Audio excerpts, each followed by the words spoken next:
ಆದಾಗ್ಯೂ ಪ್ರಸ್ತುತ ಪ್ರಕರಣದಲ್ಲಿ ಆರೋಪಿತ ವಾಹನದ ಚಾಲಕನು ಅಂಗೀಕರಿಸಲಾದಂತೆ ಲಘು ಮೋಟಾರು ವಾಹನವನ್ನು ಓಡಿಸಲು ಮಾತ್ರ ಚಾಲನಾ ಪರವಾನಗಿಯನ್ನು ಹೊಂದಿದ್ದನು ಮತ್ತು ಭಾರೀ ಸಾರಿಗೆ ವಾಹನವನ್ನು ಓಡಿಸಲು ಚಾಲನಾ ಪರವಾನಗಿಯನ್ನು ಅವನು ಹೊಂದಿರಲಿಲ್ಲ. ಆದ್ದರಿಂದ ಸರಸ ಭಂಡಾರ್ತಿ ಮತ್ತು ಇತರರು ಮೊಕದ್ದಮೆಯಲ್ಲಿನ ತೀರ್ಪನ್ನು ಪ್ರಸ್ತುತ ಪ್ರಕರಣಕ್ಕೆ ಅನ್ವಯಿಸಲಾಗುವುದಿಲ್ಲ. ಆರೋಪಿದಾರನು ಪರ ಮಾನ್ಯ ವಕೀಲರ ಕ್ಲೇಮುದಾರನಿಗೆ ನ್ಯಾಯಾಧಿಕರಣವು ನೀಡಿದ ನಷ್ಟ ಪರಿಹಾರವು ಹೆಚ್ಚಾಗಿದೆ. ಅಪಘಾತದ ದಿನಾಂಕದಂದು ಇದ್ದಂತೆ ಮೃತ ಬಾಲಕಿಯು 2 ವರ್ಷದವಳಾಗಿದ್ದಳು.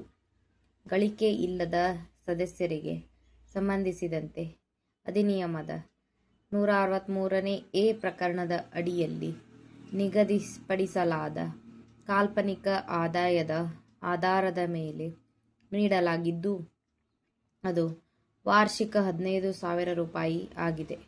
ಪುಟ್ಟಮ್ಮ ಮತ್ತು ಇತರರ ವಿರುದ್ಧ ಕೆ.ಎಲ್. ನಾರಾಯಣ್ ರೆಡ್ಡಿ ಮತ್ತು ಇನ್ನೊಬ್ಬರು ಮೊಕದ್ದಮೆಯಲ್ಲಿ ಮತ್ತು ಕೆ.ಆರ್. ಮಲಿಕ್ ಮತ್ತು ಇನ್ನೊಬ್ಬರ ವಿರುದ್ಧ ಕಿರಣ್ ಪಾಲ್ ಮತ್ತು ಇತರರ ಮೊಕದ್ದಮೆಯಲ್ಲಿ ಗೌರವಾನ್ವಿತ ಸರ್ವೋಚ್ಚ ನ್ಯಾಯಾಲಯವು ಮೋಟಾರು ವಾಹನಗಳ ಅಧಿನಿಯಮದ 163ನೇ ಎ ಪ್ರಕರಣದ ಅಡಿಯಲ್ಲಿನ ನಿಗದಿಪಡಿಸಲಾದ ಕಾಲ್ಪನಿಕ ಆದಾಯವನ್ನು ಹೆಚ್ಚಿಸುವ ಅಗತ್ಯವಿದೆ ಎಂದು ಅಭಿಪ್ರಾಯಪಟ್ಟಿದ್ದರು.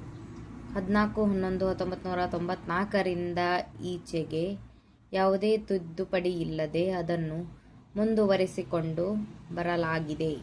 ಆದ್ದರಿಂದ ಗೌರವಾನ್ವಿತ ಸರ್ವೋಚ್ಚ ನ್ಯಾಯಾಲಯವು ತರುವಾಯದಲ್ಲಿ ಕಿಶನ್ ಗೋಪಾಲ್ ಮತ್ತು ಇನ್ನೊಬ್ಬರ ವಿರುದ್ಧ ಲಾಲ್ ಮತ್ತು ಇತರರ ಮೊಕದ್ದಮೆಯಲ್ಲಿ 10ನೇ ವಯಸ್ಸಿನಲ್ಲಿ ಅಪಘಾತಕ್ಕೀಡಾಗಿ ಮೃತಪಟ್ಟ ಒಂದು ಮಗುವಿಗೆ ಸಂಬಂಧಿಸಿದಂತೆ ವಾರ್ಷಿಕ 30,000 ರೂಪಾಯಿಗಳ ಕಾಲ್ಪನಿಕ ಆದಾಯವನ್ನು ನಿಗದಿಪಡಿಸಿತು. ತರುವಾಯ ಕುರ್ಮಾನ್ ಅನ್ಸಾರಿ ಅಲಿಯಾಸ್ ಇನ್ನೊಬ್ಬರ ವಿರುದ್ಧ ಶ್ಯಾಮ್ ಕಿಶೋರ್ ಮುರ್ಮು ಮತ್ತು ಇನ್ನೊಬ್ಬರು ಮೊಕದ್ದಮೆಯಲ್ಲಿ ವಿಲೆ ಮಾಡಲಾದ ಆರ್.ಕೆ. ಮಲಿಕ್ ಮತ್ತು ಕಿಶನ್ ಗೋಪಾಲ್ ಮೊಕದ್ದಮೆಯಲ್ಲಿ ಸುಮಾರು 7 ವರ್ಷ ವಯಸ್ಸಿನ ಮಗು ಮೃತಪಟ್ಟ ಪ್ರಕರಣದಲ್ಲಿ ಹಿಂದಿನ ತೀರ್ಪುಗಳನ್ನು ಪರಿಗಣಿಸಿ ಗೌರವಾನ್ವಿತ ಸರ್ವೋಚ್ಚ ನ್ಯಾಯಾಲಯವು ಹಣದುಬ್ಬರ, ರೂಪಾಯಿ ಅಪಮೌಲ್ಯೀಕರಣ, ಜೀವನ ವೆಚ್ಚ ಇತ್ಯಾದಿಗಳನ್ನು ಪರಿಗಣನೆಗೆ ತೆಗೆದುಕೊಂಡು ಕಾಲ್ಪನಿಕ ಆದಾಯವನ್ನು ಹೆಚ್ಚಿಸುವ ಅಗತ್ಯವಿದೆ ಎಂದು ಅಭಿಪ್ರಾಯಪಟ್ಟಿದೆ ಮತ್ತು ತದನುಸಾರ ಸದರಿ ಪ್ರಕರಣದಲ್ಲಿ ವಾರ್ಷಿಕ 25,000 ರೂಪಾಯಿಗಳ ಕಾಲ್ಪನಿಕ ಆದಾಯವನ್ನು ನಿಗದಿಪಡಿಸಿದೆ ಹಾಗೂ ಅಧಿನಿಯಮದ 163ನೇ ಪ್ರಕರಣ 2ನೇ ಅನುಸೂಚಿಯ ಅಡಿಯಲ್ಲಿ ನಿಗದಿಪಡಿಸಲಾದಂತೆ 15ರ ಗುಣಕವನ್ನು ಅನ್ವಯಿಸಿದ ನಂತರ ಅವಲಂಬನೆಯ ನಷ್ಟಕ್ಕಾಗಿ 3,75,000 ರೂಪಾಯಿಗಳ ನಷ್ಟ ಪರಿಹಾರವನ್ನು ನೀಡಲಾಗಿದೆ. ಪ್ರಸ್ತುತ ಪ್ರಕರಣದಲ್ಲಿಯೂ ಸಹ ಅದೇ ಅಧಿನಿಯಮವನ್ನು ಅನ್ವಯಿಸುವ ಅಗತ್ಯವಿದೆ ಮತ್ತು ಆದ್ದರಿಂದ 3,75,000 ರೂಪಾಯಿಗಳ ನಷ್ಟ ಪರಿಹಾರವನ್ನು ಕ್ಲೇಮುದಾರನಿಗೆ ಅವಲಂಬನೆಯ ನಷ್ಟಕ್ಕಾಗಿ ನೀಡಲಾಗಿದೆ. ಸಂತಾನ ನಷ್ಟಕ್ಕಾಗಿ ಫಿಲಿನಿಯಲ್ ಕನ್ಸೋರ್ಟಿಯಂ ಕ್ಲೇಮುದಾರನು 40,000 ರೂಪಾಯಿಗಳ ಮೊತ್ತಕ್ಕೆ ಅರ್ಹರಾಗಿದ್ದಾರೆ ಮತ್ತು ಅಂತ್ಯಕ್ರಿಯೆ ವೆಚ್ಚಗಳಿಗಾಗಿ ಅವರು 15,000 ರೂಪಾಯಿಗಳ ಇನ್ನೊಂದು ಮೊತ್ತಕ್ಕೆ ಅರ್ಹರಾಗಿದ್ದಾರೆ. ಆದ್ದರಿಂದ ಒಟ್ಟಾರೆಯಾಗಿ ಅವರ ನ್ಯಾಯಾಧಿಕರಣವು ನೀಡಿದ 5,90,000 ರೂಪಾಯಿಗಳಿಗೆ ಪ್ರತಿಯಾಗಿ 4,70,000 ರೂಪಾಯಿಗಳ ನಷ್ಟಪರಿಹಾರಕ್ಕೆ ಅರ್ಹರಾಗಿದ್ದಾರೆ. ಕ್ಲೇಮುದಾರನಿಗೆ ನೀಡಲಾದ ನಷ್ಟ ಪರಿಹಾರವು ಅರ್ಜಿಯ ದಿನಾಂಕದಿಂದ ವಸೂಲಾತಿಯ ವಾರ್ಷಿಕ 6% ಬಡ್ಡಿಯನ್ನು ಹೊಂದಿರತಕ್ಕದ್ದು. ಅಪೀಲುದಾರರ ಪರ ಮಾನ್ಯ ವಕೀಲರು ಅವಲಂಬಿಸಿದ ರಾಜೇಂದ್ರ ಸಿಂಗ್ ಮೊಕದ್ದಮೆಯಲ್ಲಿ ಗೌರವಾನ್ವಿತ ಸರ್ವೋಚ್ಚ ನ್ಯಾಯಾಲಯದ ತೀರ್ಪನ್ನು ಕುರ್ಮಾಲ್ ಅನ್ಸಾರಿ ಮೊಕದ್ದಮೆಯಲ್ಲಿ ಪರಿಗಣನೆಗೆ ತೆಗೆದುಕೊಳ್ಳಲಾಗಿದೆ.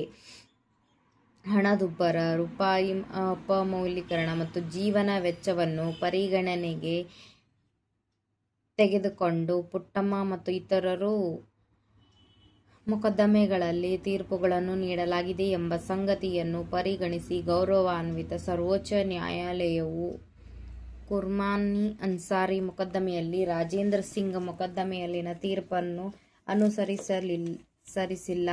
ಈ ಆದೇಶದ ಪ್ರಮಾಣೀಕೃತ ಪ್ರತಿಯನ್ನು ಸ್ವೀಕರಿಸಿದ ದಿನಾಂಕದಿಂದ 6 ತಿಂಗಳ ಅವಧಿಯಲ್ಲಿ ನ್ಯಾಯಾಧಿಕರಣದ ಮುಂದೆ ನಷ್ಟ ಪರಿಹಾರದ ಬಾಕಿ ಮೊತ್ತವನ್ನು ಬಡ್ಡಿ ಸಹಿತ ಠೇವಣಿ ಮಾಡುವಂತೆ ಆರೋಪಿತ ಟಿಪ್ಪರ್ ಲಾರಿಯ ಮಾಲೀಕನಾಗಿರುವ ಅಪೀಲುದಾರನಿಗೆ ನಿರ್ದೇಶಿಸಲಾಗಿದೆ.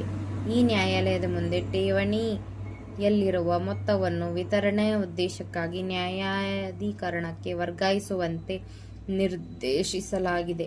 ಹಂಚಿಕೆ, ವಿತರಣೆ ಮತ್ತು ಠೇವಣಿ ಇತ್ಯಾದಿಗಳಿಗೆ ಸಂಬಂಧಪಡುವಷ್ಟರ ಮಟ್ಟಿಗೆ ನ್ಯಾಯಾಧಿಕರಣವು ಹೊರಡಿಸಿದ ಆದೇಶವು ಬದಲಾಗದೆ ಹಾಗೆ ಉಳಿಯುತ್ತದೆ. ಸಂಕೀರ್ಣ ಮೊದಲನೇ ಅಪೀಲನ್ನು ಭಾಗಶಃ ಪುರಸ್ಕರಿಸಲಾಗಿದೆ.